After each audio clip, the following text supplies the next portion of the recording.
Advertising, design, social communication, journalism, and creative communication come together in Venga, Parlemos, your magazine of the School of Communication Science by Libertadores Online.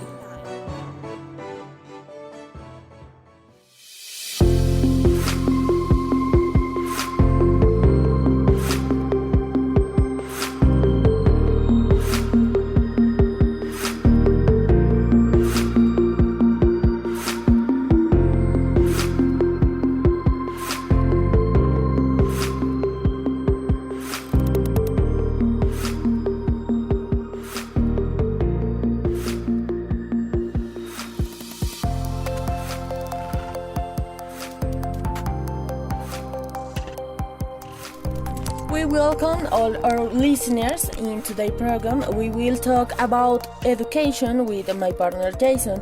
Let's start. Education is the practical and methodological training that is given to a developing and growing person. It is a process by which the individual is provided with essentials, tools, and knowledge to put them into practice in every life. The learning of a person begins from his childhood, when entering institutes, college, schools, or college, where a previously studied and educated person will implant in the small identities, ethical and cultural values to make a person of good in the future.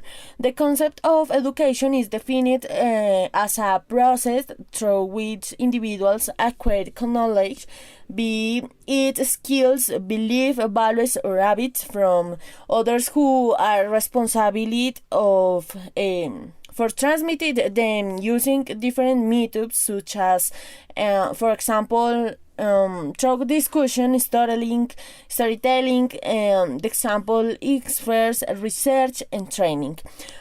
Colombia outside the region trend, because the artificial character of so-called secondary education level is expressed in the arbitrary discondition between academic secondary education and technical secondary education. In an overview of the countries of the region, Colombia is the only one that has a secondary education level of 2 degrees, which distinguishes between an academic high school and a technical high school. Education in Colombia is constituted in a different way that is not vibe to later trained professionals. Education in Colombia is constituted in the reality of the education institution. Technical bachelor does not correspond to a cycle but to the 6 post-primary grades. These are the case of technical, agricultural, industrial, and commercial schools, on which the will at the end of primary school does not choose because it is what's in their municipality, or because the parents consider that is the best size it qualifies them for work. It is also arbitrary because children very early, then are 11 years old and inserted in a technical education, which means that when they finish 11th grade, they do not want to know anything about agriculture, industrial, the commercial, of the accounting. How is the concept developing in other countries? Jason, you have a guest. Thank you, Joseph, for accepting our invitation. Tell us a little bit about yourself, profession, employment and work experience. Where do you live? What position do you currently hold? My name is Joe Matasik. I am a school administrator. I have been in education for 15 years, 5 as a teacher and 10 as an administrator.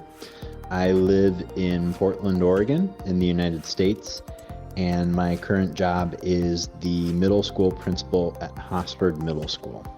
What is your opinion on the models of education in the United States? When I think about education in the United States, For the first 13 years of education, it is fairly standardized for all students. They go to kindergarten, and then elementary school, maybe middle school, and then high school. After high school, students have the option of going to community college, getting technical training, going to a 4-year university. After a 4-year university, people go into more specialized fields, and there they get a lot of specific training for the types of jobs they want to have. What difference do you think American educational models have compared to Latin American educational models? In many ways, I think the systems are very similar between the United States and Latin America. One difference that I do notice is that the first 13 years of foundational education that I mentioned in the United States, in Latin America, that number of years can be shorter, so that students might finish before they're 18 years old, or that school might not be as complete, that students might not be attending the full day, and things like that. One more difference is after those first 13 years, while it is optional, students can go to a community college, either for free or at a very low cost, and continue their education. What do you think should be fundamental in educational models in early education? In early childhood education, I think it's very important that students have a strong social basis. Before kindergarten in the United States, many students go to pre-kindergarten school. This is not mandatory, although right now that is changing, where it is going to be free to all families. I think that having school even before kindergarten is very helpful to students learning social habits and also norms of the community. In this era of pandemic and digital age, what has the experience of students been regarding this new way of education? One thing that I think was very impressive during the pandemic was the availability of computers and internet. I thought that this was going to be a big thing that prohibited students from engaging in education. In my community, and I don't know of many communities that weren't the same way, every kid was able to have a computer and internet, and therefore they were able to engage online in education. There are some students this did not work well for, that the setting itself was not good, but in terms of access, it was impressive that all students had the ability to get online and engage. Do you think that this stage of virtual education will have any negative effect on the educational development of students? I think the negative effect on students' development was more about their social skills. The fact that students were not engaging with each other at school, or for that matter, not much outside of the home, really has negative effects for early childhood development. Yes, there are some students that had difficulty, using online features, and that definitely did set them back. But I think the education was provided, and for those who took advantage of it, in terms of academic skills, they were able to progress. In terms of social skills, there is a huge deficit simply because they could not be physically together and interacting in person. What is the most rewarding when working in education, and especially with children?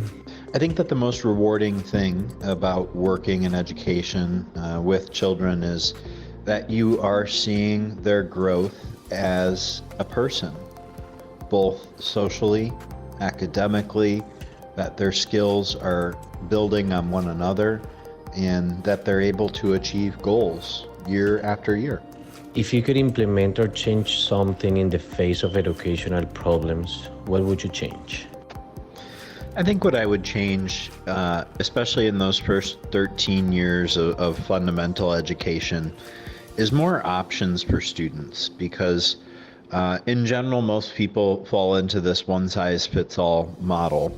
And while there are specialized programs within schools, I don't think every student can successfully navigate in, say, a large 2,000 student school, which is pretty common in the United States. Some people need more individualized attention or smaller programs or devoted to special interests. And you don't really see that until after those first 13 years. You see it more once you get to the college level. Do you think that models of education in the United States make it a benchmark of education for the world? Some parts, yes.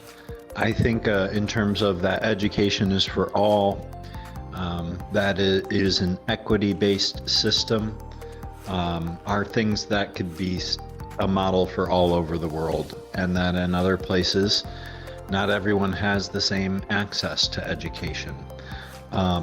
Whether I think specific number of years and things like that in schools is appropriate, no, I think that has, cultural implications within each individual culture.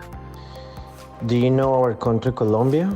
How was your experience being here? I think Colombia is a very beautiful country with strong values.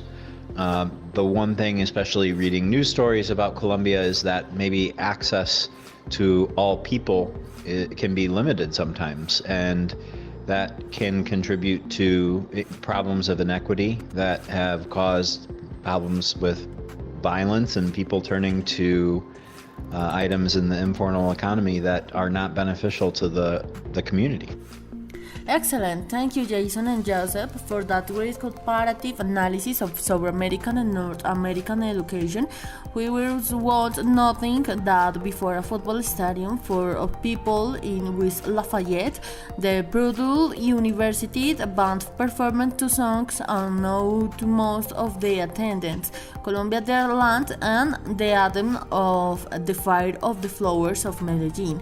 That was the tribute that this higher education institute in the United States offers to a Colombian mission made up of 15 representatives of the group of accreditation university in Medellin, GAIT, and that emotional moment for the Colombian delegation marked at the beginning for 2 weeks of work on an academic visit to 5 North American cities and then public and private universities. The mission organized by the United States Embassy in Colombia aimed to improve understanding of the higher education system in this country, publicize successful and experiences in education innovation, and establish stringent alliances between the institution visited and the GA. To our listeners, thank you for joining us.